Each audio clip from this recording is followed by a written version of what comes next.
Assalamualaikum warahmatullahi wabarakatuh. Perkenalkan, nama saya Fildanasta Nurrahmayanti dari kelas 3 PAIC. Pada kesempatan kali ini, saya ingin membagikan tutorial pembuatan video pembelajaran menggunakan aplikasi KineMaster. Langkah yang pertama yaitu siapkan gambar atau video tentang materi yang akan kita edit. Di sini saya telah menyiapkan satu video dan beberapa gambar tentang materi pembelajaran Khalifah Daulah Abbasiyah yang berhasil mencapai puncak kejayaan. Kemudian kita klik aplikasi KineMaster, kemudian klik buat baru, kemudian pilih aspek rasio 16:9. Langkah selanjutnya, kita tambahkan bahan edit yang telah kita siapkan.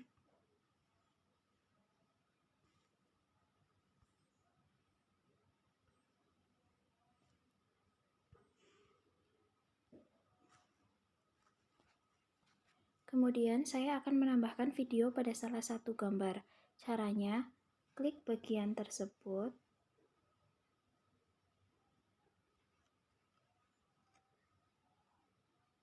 Kemudian klik pan and zoom. Dan klik tanda sama dengan, kemudian centang. Lalu klik lapisan dan pilih media untuk menambahkan video tersebut.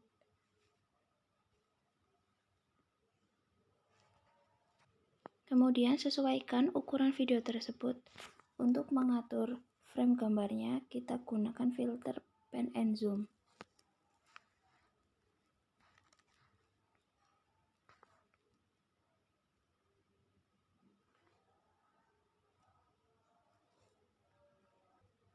Kemudian sesuaikan video dengan gambarnya.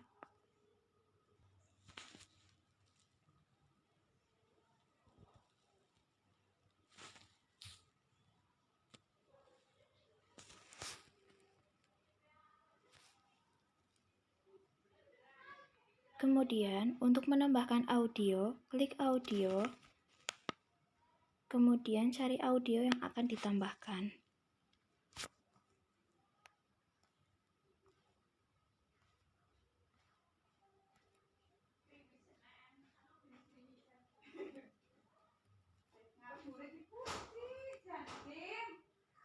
Yang pertama yaitu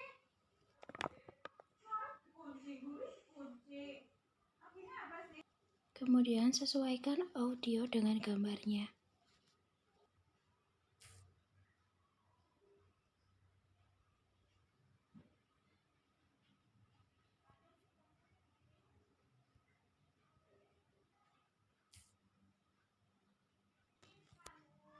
Setelah audio dan gambar disesuaikan, kemudian selanjutnya untuk menambahkan efek transisi, klik tanda tambah atau bagian tengah yang kosong.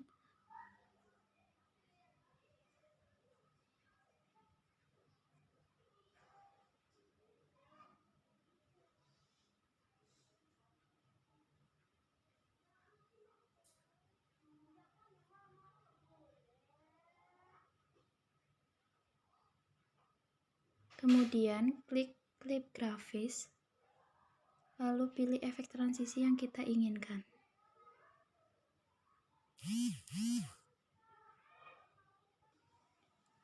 Lalu pilih efek transisi yang kita inginkan. Transisi juga bisa dipakai untuk setiap pergantian gambar.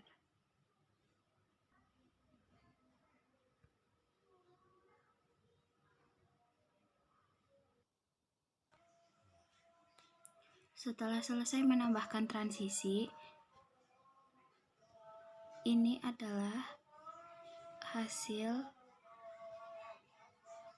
dari video yang telah saya edit. Assalamualaikum warahmatullahi wabarakatuh. Perkenalkan, nama saya Fildanasta Nurrahmayanti dari kelas 3 PAIC dengan NIM 27114022120 akan memaparkan sebuah materi yang berjudul Khalifah Daulah Abbasiyah yang berhasil mencapai puncak kejayaan. Yang pertama yaitu Abu Ja'far al-Mansur. Kebijakan politiknya antara lain, yang pertama, Abu Ja'far memakai gelar Al-Mansur yang mengambil nilai-nilai Persia dalam pemerintahannya. Kedua, dalam masa pemerintahan Al-Mansur, ibu kota Bani Abbasiyah dipindahkan ke kota Baghdad dekat dengan ibu kota Persia. Ketiga, Abu Ja'far mengangkat sejumlah personal untuk menduduki jabatan di lembaga eksekutif dan yudikatif. Keempat, di bidang pemerintahan, Abu Ja'far menciptakan tradisi baru dengan mengangkat wazir sebagai koordinator departemen. Kelima, membentuk lembaga protokol negara, sekretaris negara, dan kepolisian negara di samping membenahi angkatan bersenjata. Keenam, jawatan pos tidak hanya sekedar untuk mengantar surat pada masa Al-Mansur, tetapi juga ditugaskan untuk menghimpun seluruh informasi di daerah-daerah sehingga administrasi kenegaraan dapat berjalan lancar. Ketujuh, Khalifah Al-Mansur berusaha menaklukkan kembali daerah-daerah yang sebelumnya membebaskan diri dari pemerintahan pusat dan memantapkan keamanan di daerah perbatasan. Kebijakan keagamaannya antara lain, Abu Ja'far Al-Mansur menarik banyak ulama dan para ahli dari berbagai daerah untuk datang dan tinggal di Baghdad. Ia merangsang usaha pembukuan ilmu agama seperti fikih, tafsir, tauhid, hadis, atau ilmu lain seperti ilmu bahasa dan ilmu sejarah. Yang kedua, Abu Abdullah Muhammad Al-Mahdi. Kebijakan politiknya antara lain, 1. Memperluas Masjid Madinah dan menghapus nama Khalifah Al-Walid pada dinding masjid untuk diganti dengan namanya sendiri. Kedua, mengembalikan harta kekayaan yang disita oleh ayahnya, Abu Ja'far Al-Mansur, kepada pemiliknya dan membebaskan para tawanan politik dari kelompok Syiah, serta memerangi kaum kafir yang menyimpang dari ajaran Islam. Ketiga, memperbaiki sistem pembayaran pos tiap mil dan menambah pelayanan pos antara Mekah dan Madinah serta Yaman. Keempat, membangun gedung-gedung di sepanjang jalan menuju ke Mekah. Ia membangun kolam dan sumur untuk kepentingan kafilah di jalur yang dilalui para pedagang dan memberi santunan terhadap tawanan dan penderita penyakit kusta agar tidak meminta-minta sehingga penyakit tidak menular kemana-mana. Kelima, membuat benteng-benteng pertahanan untuk kota-kota terutama Rusafah, Baghdad Timur. Yang ketiga, Harun al-Rashid. Kebijakan politiknya antara lain, 1. Kekayaan yang banyak dimanfaatkan untuk keperluan sosial. Kedua, membangun pemandian-pemandian umum. Ketiga, keamanan terjamin walau ada juga pemberontakan dan luas wilayahnya mulai dari Afrika Utara hingga ke India. Kebijakan keagamaannya antara lain, 1. Pada masanya hidup, terdapat para filosof pujangga ahli baca Al-Quran dan para ulama di bidang agama. Kedua, mendirikan perpustakaan yang diberi nama Baitul Hikmah.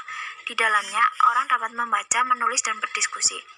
Ketiga, pada masa ini berkembang ilmu pengetahuan, baik ilmu pengetahuan umum maupun ilmu pengetahuan agama.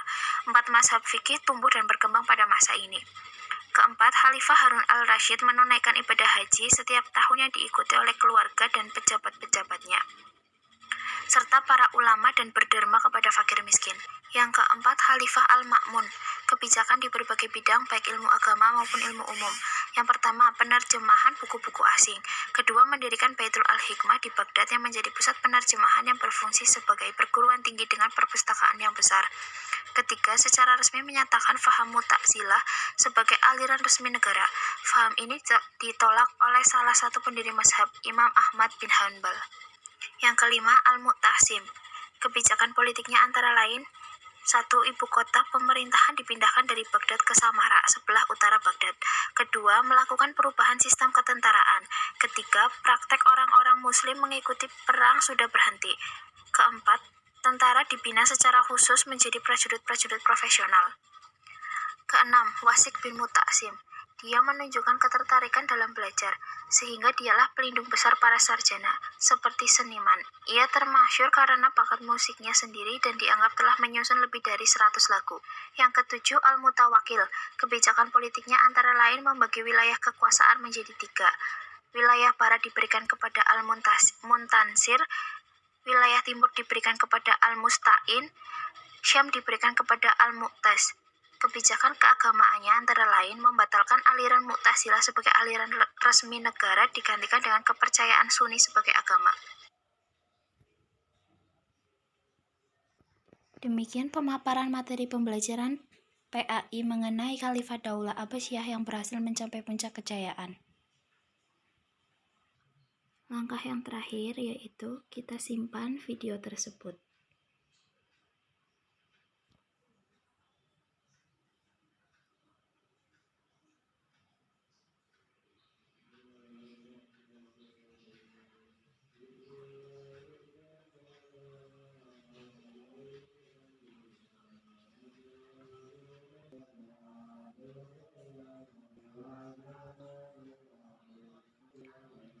Sekian tutorial pembuatan video pembelajaran menggunakan aplikasi KineMaster.